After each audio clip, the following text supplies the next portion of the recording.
I'm Dori. I'm Mena. This is Fiona. And this is Destiny. It's a Ford Transit 350 and it's a 2019. Fully converted. It took us about a year to do it. I'd say roughly 700 hours, I'd say.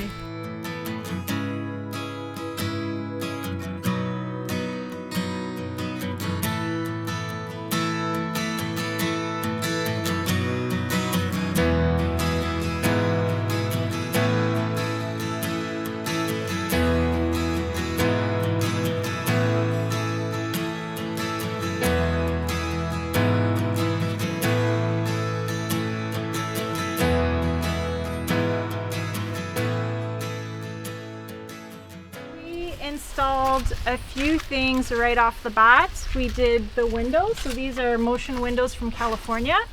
We did the 2 fans because we knew we wouldn't have air conditioning, so we wanted to make sure we had good airflow in the summertime. We installed the 2 swivel seats and the Webasto heater. So the Webasto takes fuel from the gas tank and it is gasoline, it's not a diesel van. For sound deadening we use kill mat pads, and for insulation we use Thinsulate. The good thing about Thinsulate is it repels moisture, and that's really important when you're building an RV or a van, because there's a lot of condensation that can build up when you're in there, you know, cooking and sleeping and all of that. When we did our cabinets and our benches, we did them with aluminum angle and aluminum tubes, and we just put 1/4-inch plywood on top, and then we did like a wood veneer and varnished it. So that's what keeps it really lightweight. Besides that, the ceiling is plastic. This is actually inspiration from one of your videos. We got the inspiration from V, the V Van Voom van. So we just fell in love with it when we saw it, and we reached out to her and she was so awesome. She gave us guidance, and the walls are only 1/8 of an inch plywood, and we just painted it, and so that's how we managed to keep the weight down. Okay, so we started with the cabinets and the benches, but then once that was done, we got ourselves a Costco laundry sink, which is pretty lightweight. It wasn't very expensive, probably altogether including the faucet it was about $300, and we adapted it by simply making a base here and then screwing all that down to the floor. So we have a 30-gallon freshwater tank under the bench, and we wanted to make sure that the van was a 4-season camper so that nothing's going to freeze. We don't have to worry about winterizing when we're traveling in it. So we have a pump, and it pumps water through the faucet, and we have a 7-liter gray tank that we just remove about every 2 days. We do have a Camco drain, and the reason why we wanted that and sacrificed the size of the gray tank is that we wanted to have a P-trap. In speaking to many people about their van, it turns out we don't really need a P-trap because the smell doesn't really create a problem. So anyway, that is how it is, and we're going to swap out that big tank for another smaller gray tank, and that's going to enable us to double the time that we can be without dumping. So the next piece here is a section cabinet. So it's actually a kitchen cabinet from Ikea. And the reason why we wanted it is because it fits with our NovaCool fridge perfectly. So this is a 4.3 cubic foot fridge with freezer. And it's a compressor fridge that works completely off the batteries. And it fit really just perfectly. Our small appliances down here and some dishes and silverware there. So the main ways that we cook is with the Instant Pot. We have a kettle, and also we have an induction cooktop which works off the battery. So the main thing was we didn't want to have propane at all in the van in case we ever had an opportunity to ship it to Europe. So the way we power our van is that we have 320 watts of solar on the roof. We have 2 lithium batteries that equals 200 amp hours. We have a 2000 watt inverter. We have a charge controller, of course. The batteries are charged with the solar panels, the alternator, and we also have a plug, so if we're at a campground we can plug to shore power. Do you find that that power is ever an issue for you or anything like that? Power is never an issue. Because we're never staying anywhere more than like 3 or 4 days, right? So we are always powered with solar or with the alternator, and we've found that even though we are kind of traveling slowly, we drive enough and we're in the sun enough that it's not a problem. Now, we haven't had any long stretches of days with rain or clouds, so we haven't really been stretched to the limit, and we're quite grateful with the power that we have right now. The alternator is honestly, it's like a godsend. If anyone has the opportunity to put this system together, don't miss the alternator charging the batteries. It's incredible. So this is for the inverter, the 110, and then we have some USB ports. We also have like a cigarette lighter style 12 volt plug right there, and we have the same plugs down here and also a light switch down there. We have the same thing, so plugs over here and plugs over here too. We use 10 LED lights to light the van, and it's super bright. I think I went a little bit overboard, and what I would do maybe differently is I would have, and it's something that we're probably going to do, we're going to have some puck lights here, some LED puck lights that we're just going to tap on and off. You know, when you kind of want to be stealth and you don't want anyone to see that there are lights inside the van, so at night. And it's also not as bright as these lights here, so it's kind of like moody. If we just need to run in somewhere and grab, you know, something from the store, and we don't want to put up all the window covers, and it covers actually really well. But not only that, it actually blocks the heat from the cab, because we get a lot of heat in the cab when it's sunny outside, so it keeps a nice cool zone back here while it's super hot in the cab. But at nighttime, so this is for, and I haven't sewn anything decorative on these, but I am going to do that soon. So that's just to cover these. So I have one for each. And then I sewed these. So this is actually Easy Cool. It's not Reflectix. The thing about Easy Cool is that it insulates better than Reflectix. So that's why we use that. And it was just left over anyway from our build. So that helps to give us privacy and also insulate for the temperature. Yeah. We opted not to use doors because it just adds weight. And the good thing about the curtains is that it allows airflow. So once again, condensation is always a problem in RVs. So you kind of want to have always a little bit of air flowing. So these up here, we keep clothing and some light pantry items. So anything that's light is up here. We don't really have anything that falls out, mainly because we use these little Ikea, I don't remember what they're called, but it's really for this. You put your clothes in it and it kind of sorts and organizes it, and otherwise we have these plastic bins, and of course we have the lip here that prevents it. The way that we made the beds, because he's super tall, is that this one is 80 inches long by 25 inches, and mine is the shorter one. It's 74 inches by 25 inches, okay? And we can actually connect them so that it's one big bed. We did make these before we left, or I did, so it fits perfectly. So all we needed to figure out is how we were going to support our weight, you know, underneath. So that was a bit of a happy accident. We found these. So these help us get out of the mud and snow and things like that. And if you stack them, then you can level your van. So that's use number 2. Now use number 3, and I made these little cozies for them, is that we put them here. So I have a bunch of them. I think I have about 6. And it supports our weight completely. I knew that I couldn't make a big thing out of wood, because where were we going to put it? So this kind of like solves so many problems. So this is our composting toilet. It's a C head, and I have a cute little cover on it because if ever we have the back doors open, I'm super shy about it, so I want to keep it covered. So we dump the liquid waste bucket maybe every 2 or 3 days. And the solid waste bucket, to be honest, 95% of the time we're using public facilities, so we don't need to use it. It's really just in case of emergency. If we're out in the bush for an extended period of time, then we know that we have that as a backup. So we would rather have it and not use it than not have it and need it. We finished the van, and it wasn't completely finished, on August 28th because our condo was rented and we left before our shower system was complete. So the plumbing was the last thing to be done, and we knew that we were going to have a shower base here, but we left without actually having a shower base. A friend of ours had something similar to this, and it was custom made. Now, having done some research online, we had seen that they're about $1,000 if you have it custom made, but he had it custom made for $300. So we ran to that steel worker and had it commissioned, and it fits perfectly for the space. So this is stainless steel, 5 inches high, and these brackets here were welded. We asked them to weld it to the metal, and then we just screwed it down, so that's super secure.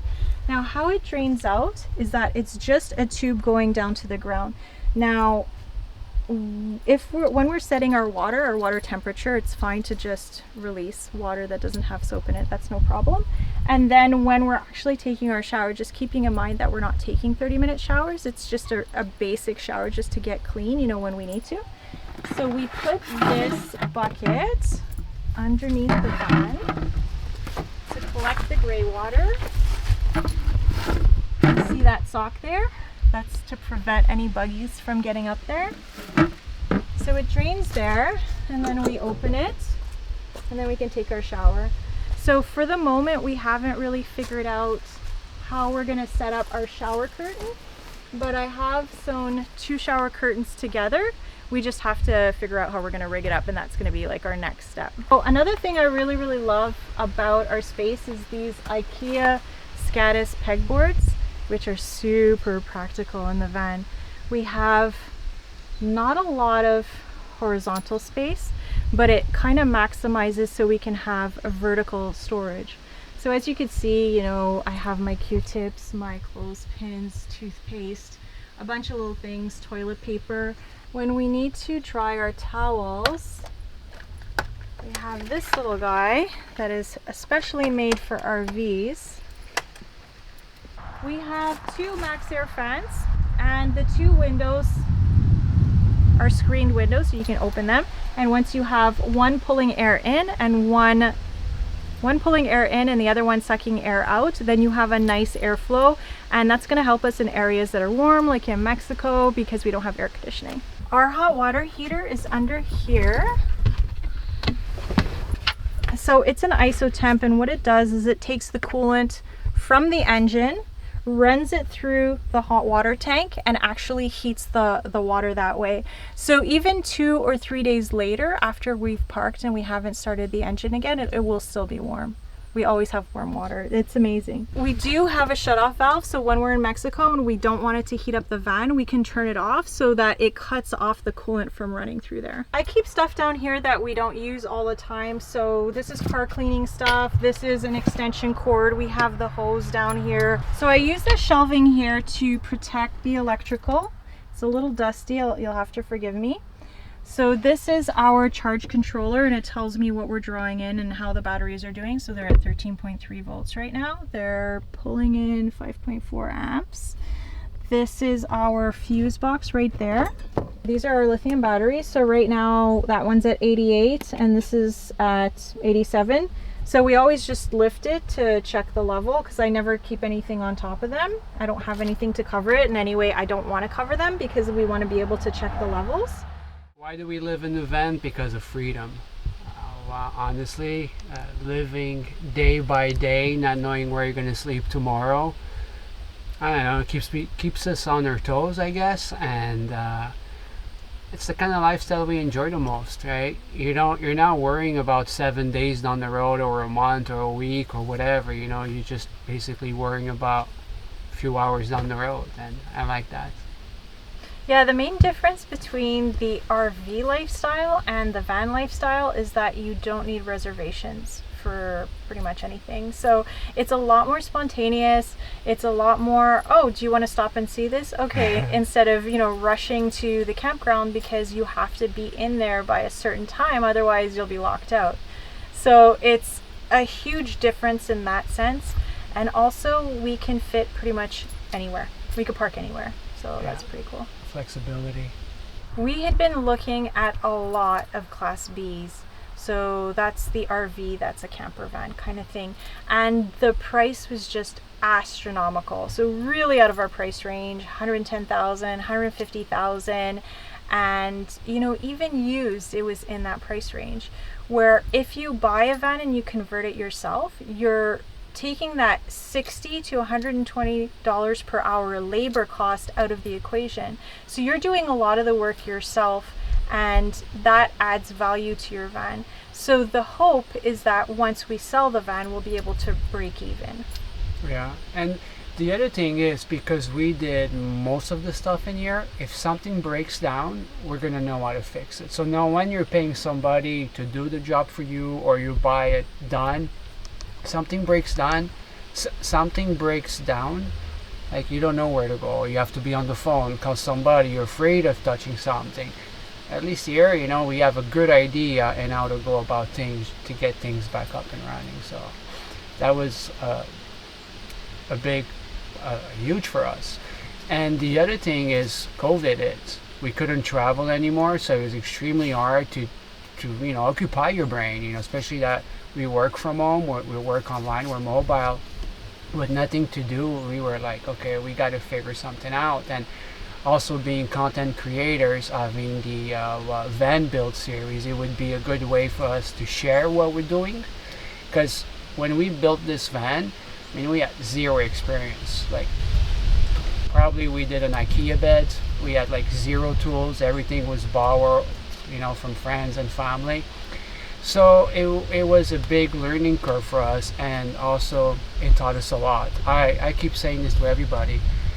By the end of this van build, it changed me as a person, you know. Absolutely. You find dedication, you push through when you're willing to give up, you know. We cried for this, we bled for this. It was sweat and tears, and but well worth it. We don't see ourselves changing this lifestyle for the foreseeable future, mainly because we have a dog, and the whole intention behind us traveling on land is really so that she can travel with us.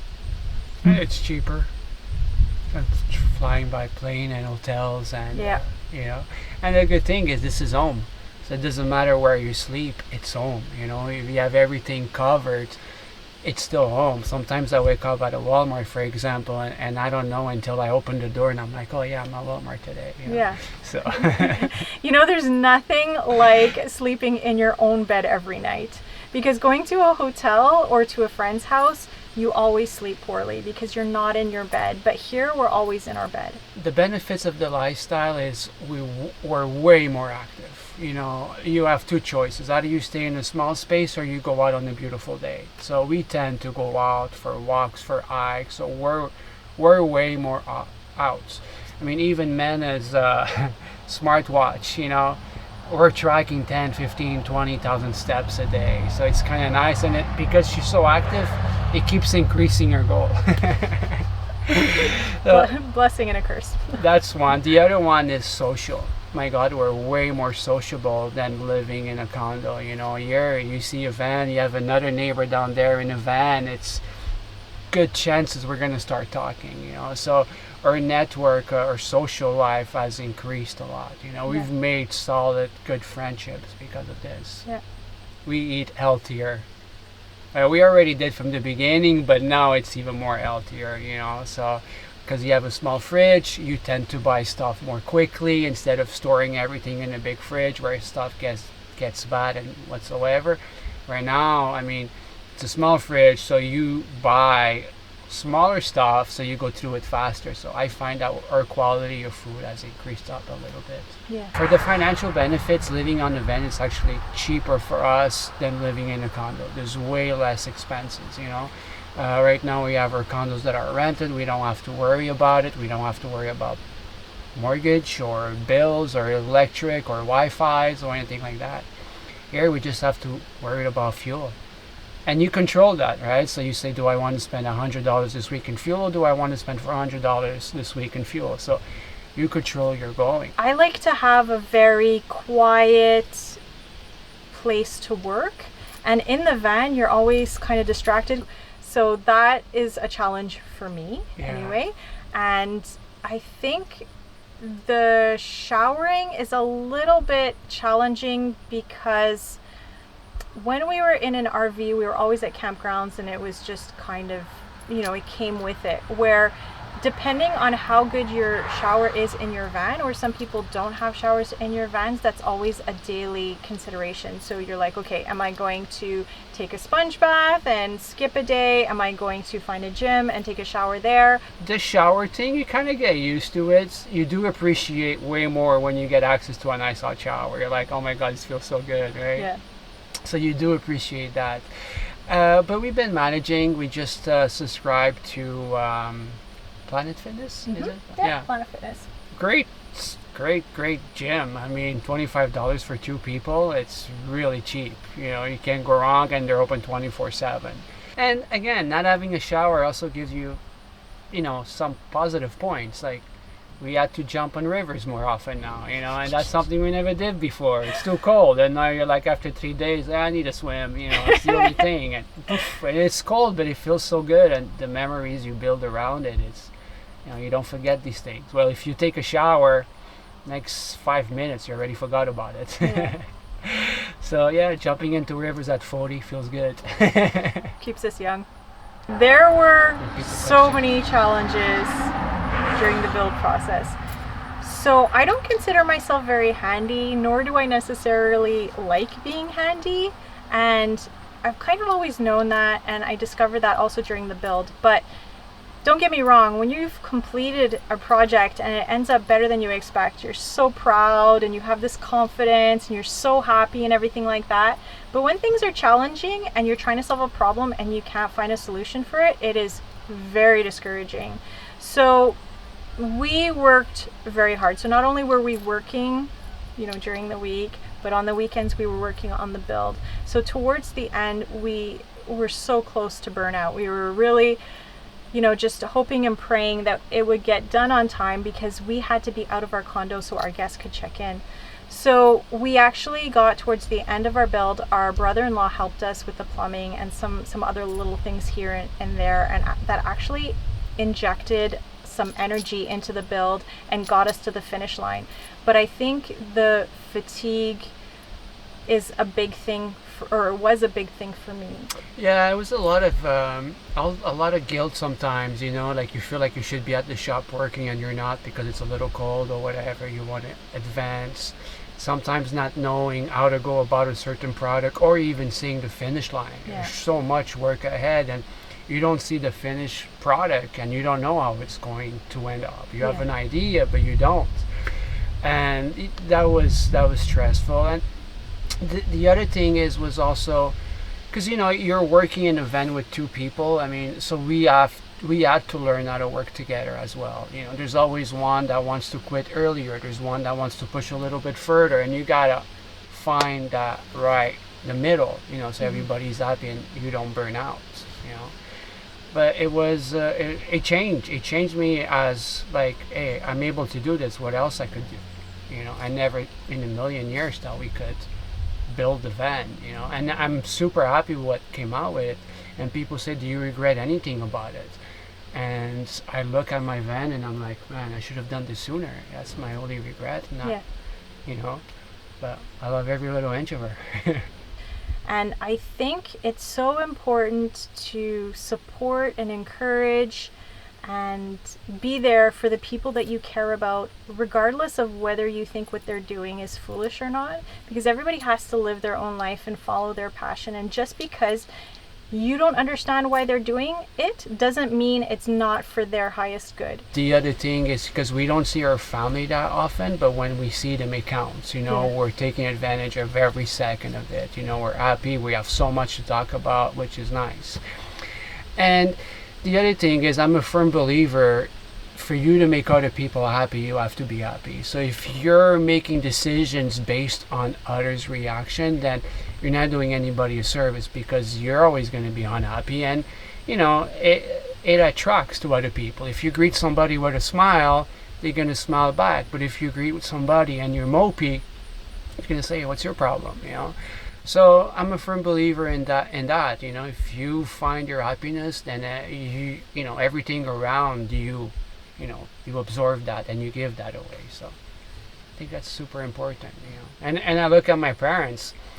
They left. They're Portuguese, and they left Portugal to come to Canada, and they haven't seen their parents in a long time because they were seeking happiness, a better life. I think everybody and anybody should just go out and travel, because it is going to stretch you in ways you never thought possible. It's going to get you into that spontaneous zone. It's going to get you into the zone where you're having these magical moments with people, with nature. You're just, it's really, really hard for me to describe how incredible it is. It's like the way people feel when they take their 2 weeks vacation. Now, even though we work on the road, we still have those moments where we're like, pinch me, this is incredible, I can't believe this is my life. So you have those moments more frequently. So if you have an opportunity to work online, to work on the road, and this is something that you aspire to do, then really don't wait. Get into the most affordable van for you that you can get into and start living your life, because you're going to see that it's just going to open doors for you. You learn to live with minimum things, such as water. Even my water, I have to pay attention. My lights, when I have them on, I have to pay attention. My clothing, I don't have a full wardrobe with 5, 6, 10 pairs of shoes. Everything fits and everything works. I have everything that I need. And you realize that we carry a lot of garbage, a lot of junk that we don't need. It's just there, and that's money. That's money, that's stuff that we're purchasing. And it just stays there where I don't know. I mean, I know my entire life is inside this thing, and it's great. Don't be scared, things tend to work out at the end. A lot of people see all these negative things. Oh, I'm missing this. I don't have this. I don't have the right van. I don't have the right car. I don't know how to. I don't have the support. Just jump on it. Jump on it. I mean, I always tell myself, even in difficult situation, I say, you know what, 24 hours I'm going to be sleeping, so this shall pass. And before I know it, I'm in bed, and I said, you know what, I went through that hard day, and tomorrow's going to be a brand new one. I think a lot of people prevent themselves from doing what they really love out of fear, things have to be perfect for me to be able to take this on, for me to be able to make this work, but that's really not the case. I think the sooner you follow what makes you happiest, the better off you're going to be. You could always start later in life like we did, and that's fine, and I'm sure it'll work out for you. But as soon as you can do it, do it. I mean, just for sure, take care of your responsibilities. You need to take care of your responsibilities. But that being said, don't be held back by fear. Really get into it as soon as you can. Life is short, and you never know when you're going to go. So really just make the most of the time that you have. And I think when you start dabbing in what you like, a lot of stuff starts to gravitate around you. Like an example where you're being interviewed today, like you have a lot of followers, and it's why am I here is just because of social media, because I started this Vanlife. So in a year, last year, if somebody would have told me, hey, you're going to be in Manitou Island doing a van tour, I'd say, yeah, right. And look, I am. It attracted to us, it came towards us. So don't let these fears stop you, because I guarantee you along the way you're going to find the right people that are going to push you that little bit further that you need. You can see our videos on YouTube. We're Dori and Mena, and the same thing on Instagram and Facebook. Hey everybody, I'm Forrest the filmmaker, the person behind the video that you just watched. If you enjoyed that and want to check out more alternative dwellings, we have a playlist popping up that is all the episodes that we've ever done. There's van tours, tiny home tours, sailboats, off-grid, garden tours, all sorts of cool stuff. So check that out. Thanks for watching. Hit subscribe. We'll see you on the next episode.